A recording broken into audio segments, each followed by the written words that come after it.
Shalom saudaraku yang kekasih.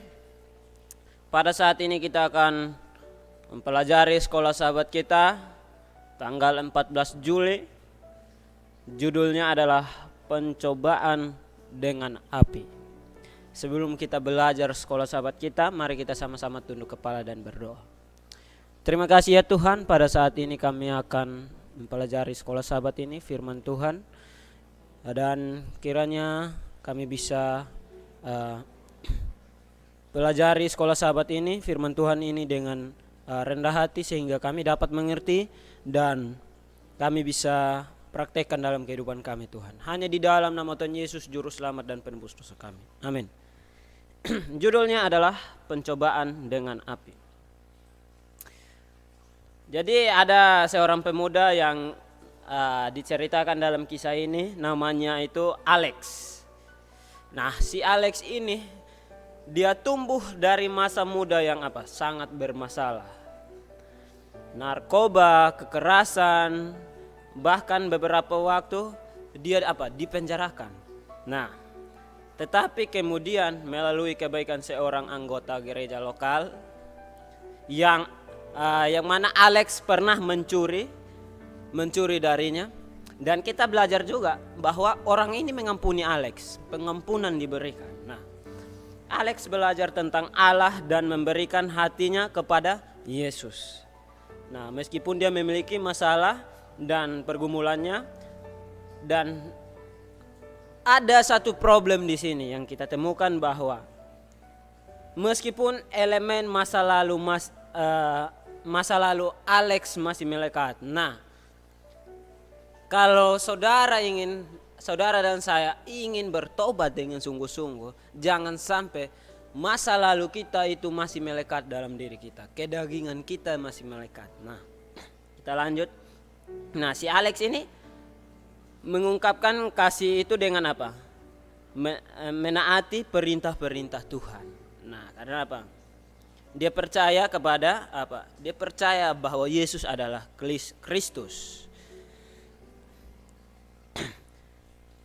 Nah, Alex merasa terkesan bahwa dia harus menjadi seorang pendeta. Dia memilih untuk menjadi seorang pendeta, bersekolah untuk menjadi seorang pendeta.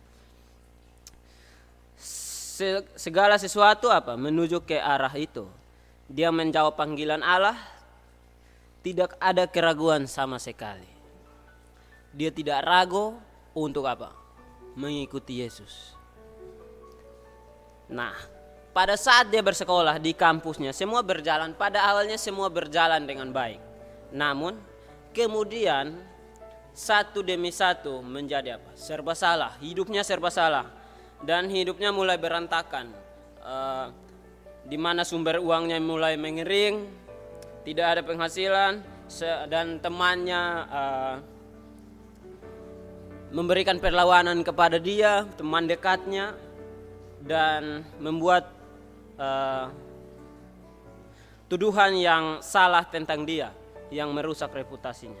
Nah, selanjutnya dia terus sakit,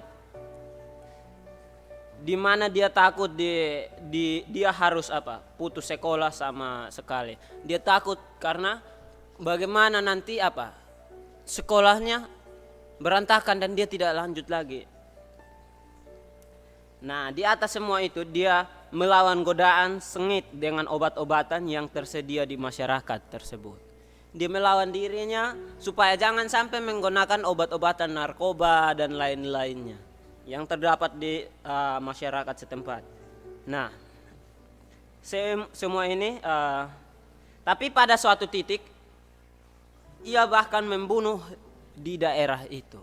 Kesalahan yang kita temukan lagi bahwa dia mencoba untuk melawan, jangan sampai dia menggunakan obat-obatan lagi. Dia mau membuang masa lalunya. Namun di satu titik dia membunuh. Nah, berarti keraguan muncul dalam dirinya untuk percaya kepada Tuhan. Nah, Alex tidak mengerti kenapa ini semua terjadi.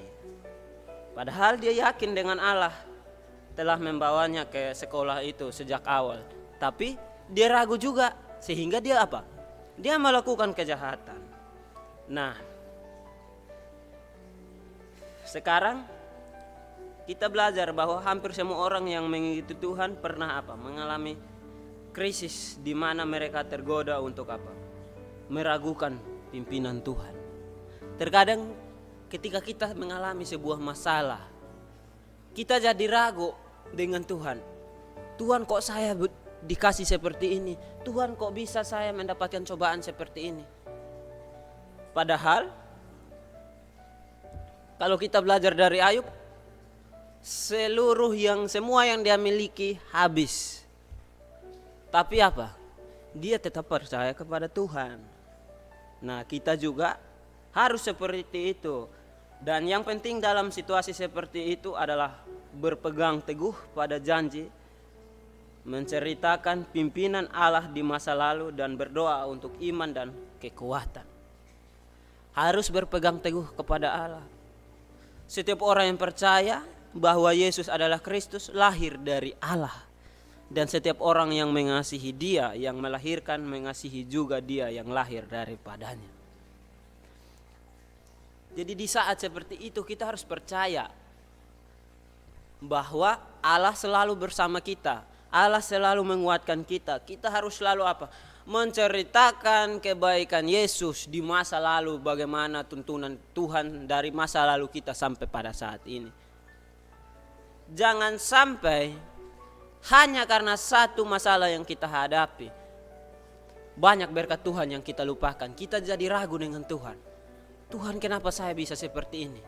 Padahal itu adalah ujian bagi kita, supaya memperkuat iman kita dengan pengalaman hidup kita. Karena terkadang manusia kalau tidak mengalami sebuah musibah, akhirnya lalai dan melupakan Tuhan. Nah, jadi semoga kita sebagai umat-umat Tuhan, ketika kita menghadapi masalah seperti Alex ini, walaupun teman terdekat kita, walaupun keluarga kita membuat hal-hal yang tidak baik buat kita, tapi kita harus mengampuni dan mengasihi mereka. Kita percaya kepada Allah bahwa masalah yang kita hadapi itu pasti punya jalan keluar. Seperti orang yang telah mengampuni Alex, yang dulunya Alex pernah mencuri dari dia. Nah, kita harus seperti itu. Dan kita tunjukkan bahwa Tuhan Tuhan adalah Allah yang berkuasa, Tuhan yang memberkati kita. Terima kasih, Tuhan memberkati. Mari kita berdoa. Bapa di surga, terima kasih atas firman Tuhan-Mu bagi kami. Kiranya kami bisa percaya kepada Tuhan dengan sungguh-sungguh, dan kami yakin bahwa setiap masalah, problem hidup yang kami alami, Tuhan mempunyai jalan keluar jika kami yakin dan percaya bahwa Allah adalah Allah yang mengasihi kami dan Allah yang memberkati kami. Terima kasih Tuhan, hanya di dalam nama Tuhan Yesus kami berdoa. Amin.